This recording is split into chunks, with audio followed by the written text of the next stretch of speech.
Minsan hindi ko na alam kung paano papakalmahin ang sarili ko sa mga nangyayaring malala. Ang isip ko'y parang ang hirap ng patatagin, dahil puro negatibo na lang sa akin ang dala. Hindi ko maiwasan panghinaan ng loob, lalo pag nararamdaman ko'y parang ng lubog. Walang katapos ang problema, minsan ay magkasunod, kaya tuloy ito nababalutan ng lungkot. Ang gulo na ng mundo at ang hirap ng mapanatag sa mga nangyayari na puno na ng bagabag. Ang puso at ang isip na mas lalong nangihina, tas pag-asa pa sa buhay halos di na nakikita.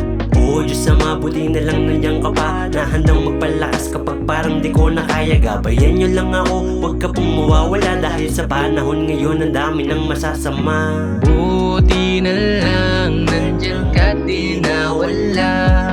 Sinasamahan mo ko pag may mga di na kaya.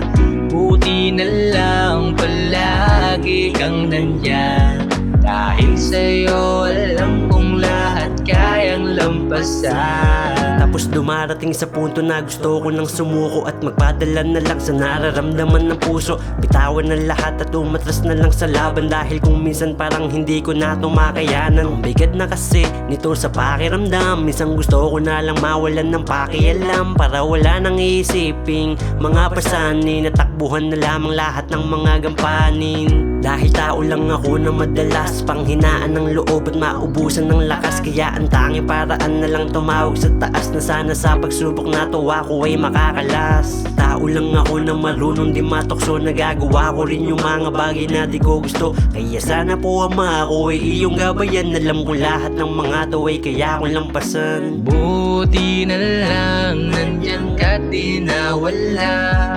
Sinasamahan mo ko pag may mga di na kaya.